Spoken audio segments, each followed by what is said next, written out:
Hello everyone, welcome to this video lecture on non-destructive testing.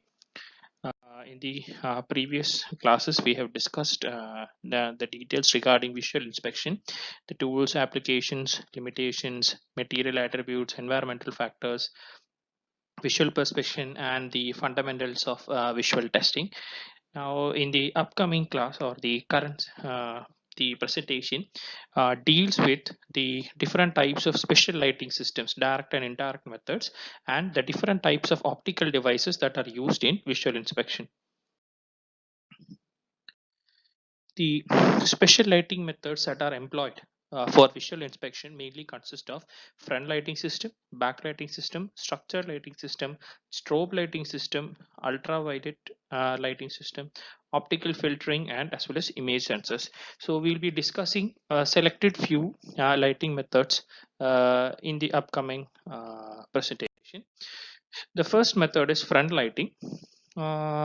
And if the front lighting means that the light source and the image sensor are placed on the same side of the component. The component meaning the object whose testing is to be done, whose non-destructive testing or visual inspection is to be done. The light source and the image sensor are placed on the same side of the component, either on the left hand side or on the right hand side. It's one of the most convenient and easiest method for the machine vision system, or for visual inspection system. This is one of the most easiest methods.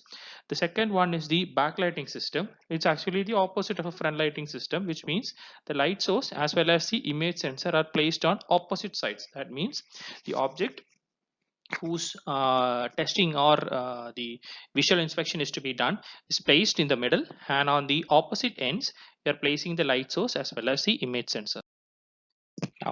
Now we come to the third one, which is the structured lighting method. In the structured lighting method, it mainly consists of a light source and an optical element. Both of them are forming a line of light. The light source will be there, and in front of the light source, an optical element will be there. So the optical element will convert that particular light source into a sheet of light, right? Or it will be able to deflect a particular beam of light. This line of light can be actually formed in two different ways. That is, first one, by placing a semi-cylindrical lens in front of the light source. The cylindrical lens helps in forming a light sheet. And second one is by using a scanning mirror to deflect a laser beam. A scanning mirror can be used to deflect a laser beam. So in this way, two different methods are there by which the line of light is formed. The next one is strobe lighting system. In strobe lighting system, the system is actually used for image moving objects or still objects with potential movement, right? It is used for capturing the image of moving objects or still objects which have a potential for movement. That is mainly for rotational motion.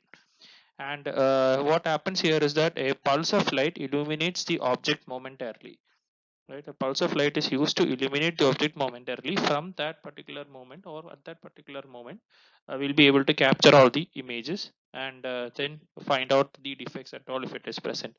The next one is ultraviolet lighting. In ultraviolet lighting, the UV light causes a fluorescent material to go. This is actually the working principle. A UV light is there. That UV light causes the fluorescent material to grow, so to glow, and it is used in liquid penetrant system as well as magnetic particle testing system for detecting discontinuities. Right. So here what we use is a UV light. This UV light causes a fluorescent material to glow, and this glow is in turn used as a lighting system for visual inspection. This is also used in liquid penetrant as well as magnetic particle testing for testing discontinuities within an object.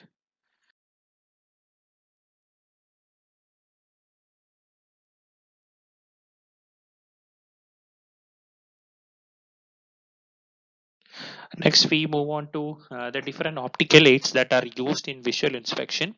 The main optical aids used are magnifying mirrors, magnifying glass, microscope, borescope, endoscope, flexible fiber optic borescopes, telescope, holography, optical comparators, CCTV systems, and computer enhanced system.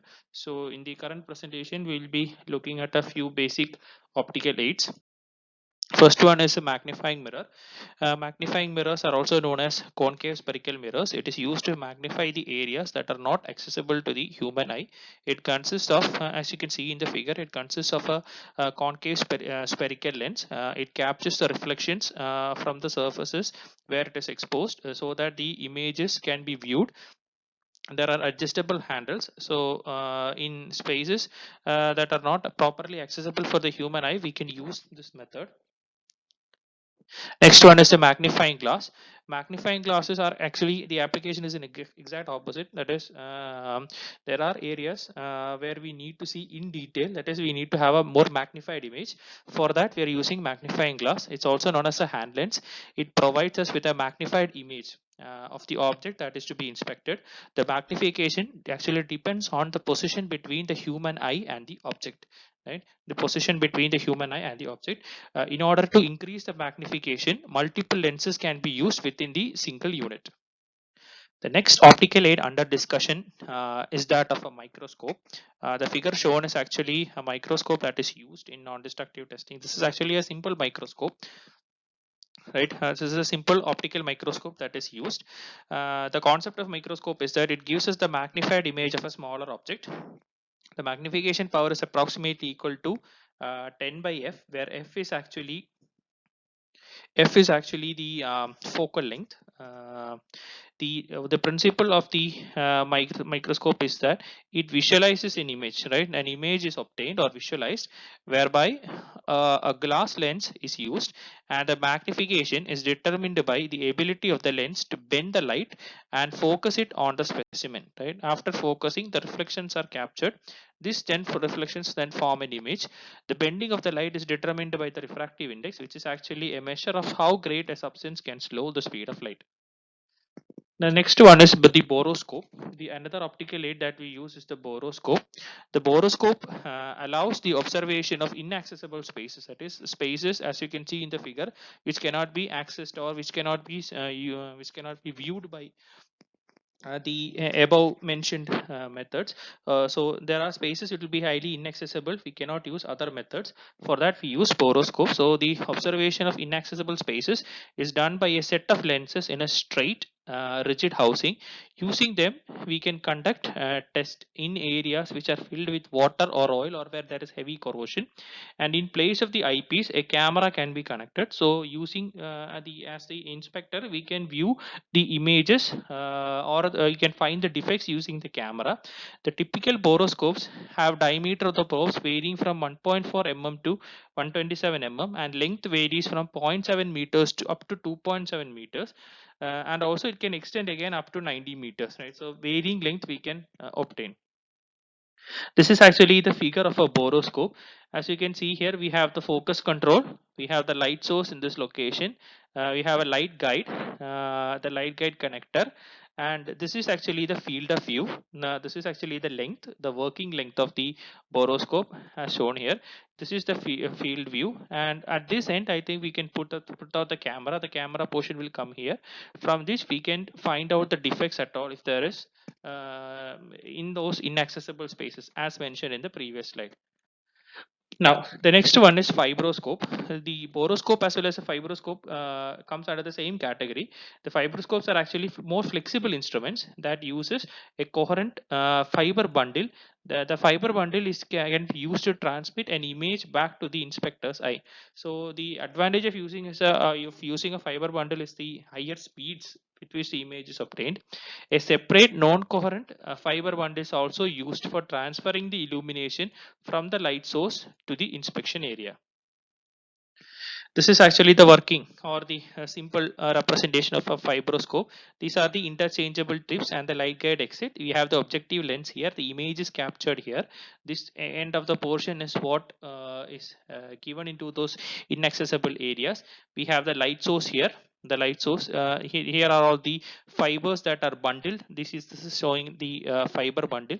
The fiber bundles are there, and the reflections are also passed through the fiber bundle, and we can find the image at this location at the eyepiece lens. We can also in case connect cameras also here in order to achieve a better magnification or in order to view it directly, right? So these are the fiber bundles that are being shown in a fibroscope. This is the image of a fibroscope that are being used. The last one is what we discussing is a computer enhanced visual system. In computer enhanced visual system, as evident for the name itself, it consists of a computer that makes use of a video camera for data collection. The computer and the software both are there for the data analysis part. The video camera is also employed as mentioned. It captures the image of the object that is under visual inspection. The images are then sent to a computer via a frame grabber for processing. The software in the computer analyzes the image and makes a decision as to whether the object passes or fails the test. This is the schematic representation of a computer enhanced visual system. As we can see, we have a camera here. The camera is always used to capture the images. With proper lighting system, camera is able to capture the images, and then these images are transferred to a computer where there are digital processing is taking place. After processing, the image is enhanced, and using certain softwares, the relevant data is extracted, and there are control system, recognition systems, as well as decision systems, which gives us an idea on whether the product is acceptable or not, and what are the major defects that were found, and whatever, and detailed reports are obtained, or detailed, what you can say, results are obtained on the defects that are present inside that particular system or object that is under observation.